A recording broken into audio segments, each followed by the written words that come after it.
Welcome back to the Steve Malzberg Show. I'm George Marlin, hosting for him today. Our next guest is one of New York's finest investigative reporters, Fred Dicker. Fred is the state editor for the New York Post and has probably been covering Albany for over 40 years. Fred, welcome to the show. Thank you very much, George. Great to be with you. It's 30 years, not 40. 30 years, pardon me. I'll be pushing it soon, but don't age me too much. All right, Fred has, our listeners should know, Fred has his own radio show up in Albany, and I've appeared on it from time to time, so it's good to have the shoe on the opposite foot here. Fred, let me do this. I just want to read one quote for our listeners, because I don't think it's gotten enough national attention. Then we'll kick it around and discuss it. This is what Andrew Cuomo said on an Albany radio talk show about 2 weeks ago. Quote, "Who are they? Are they these extreme conservatives who are right to life, pro-assault weapon, anti-gay? Is that who they are? Because if that's who they are and they're the extreme conservatives, they have no place in the state of New York because that's not who New Yorkers are." Fred, you and I have had the distinction of being singled out and accused of being extreme conservatives. And the problem with that is I'm just a conservative and you're not even a conservative. What is the reaction to this? Do you think this has been getting enough national attention? Or, what do you think drove the governor to do this? George, I think these were some of the most extraordinary comments I've ever heard an American politician say. Not since the Vietnam War era, where anti-war protesters were often told to go to Russia or the equivalent. I think have we heard anything like that? Or down south during the battle against segregation. If you don't like it here, go back up north. We don't want you blank lovers down here. It was an amazing statement. It generally has been covered up, I think, by most of the media, a lot of commentators, with a few exceptions on the liberal side. Mainly conservative commentators have weighed in. The New York Post has weighed in. Alan Combs, a liberal, weighed in, very critical of the governor. But you may know it took the New York Times 7 days to even report this story. Right. It was just extraordinary. The governor, though, to explain where he's coming from, because this is not the song he was singing a couple of years ago. The governor is very worried about the left flank of his party, the Democratic Party. The New York City elections last November were sort of an ideological coup over modern New York State history, with social democrats, or worse, actually, depending on your perspective, it might be a positive, Marxian-type Democrats, socialist Democrats taking over the city of New York. The governor sees that happening in the state. He's looking over his left shoulder as he runs for re-election this year, and I don't think he wants the new mayor, Bill de Blasio, to outflank him. So I think he was trying to earn additional bona fides with left-of-center Democrats, but in the process he damaged himself badly and turned himself into the poster boy of liberal intolerance.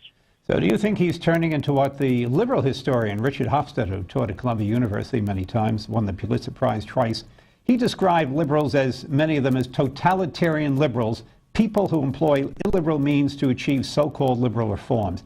Do you think is this what's happening in New York City right now, the crowd that's taken over City Hall? Do you think of this ilk, totally intolerant, and they've got even Andrew Cuomo on the run, for goodness sakes? What are your thoughts? Well, I think that's a good analysis. I think that in New York City, certainly these are coercive utopians.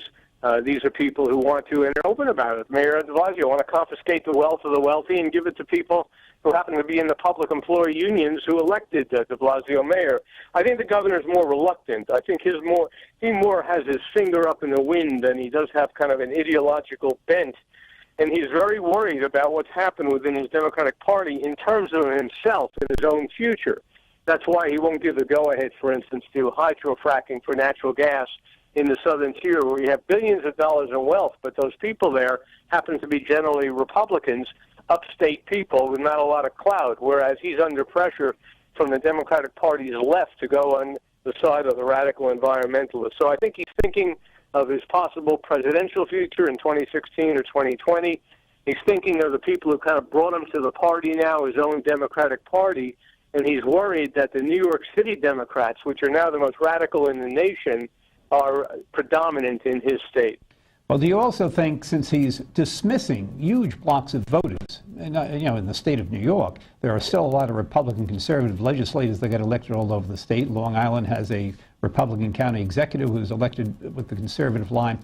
Do you think by doing this, it's sort of also another signal that his national aspirations are over? Because that's going to be a tough one to live with if you go nationally. Would you agree? I think you're very right that he's severely damaged nationally by these comments he made that were really extraordinary. But that said, I don't think he calculated them. I think he kind of slipped out and now regrets what was said, although he hasn't had the courage to step forward and apologize. But whether it's the leader in New York of his own Roman Catholic Church, Cardinal Dolan, or many upstate Democrats, and certainly almost every Republican condemning him, I think he knows that he didn't help himself, and he apparently, even more apparently, George, by all accounts, he's now given a boost of energy and enthusiasm to Republicans in New York that they didn't have before he made those comments.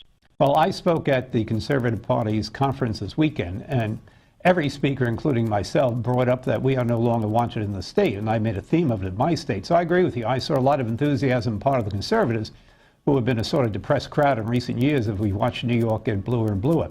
But in terms of his statewide agenda, do you think he wants universal pre-K now? Again, is this all part of trying to outflank the left in your judgment?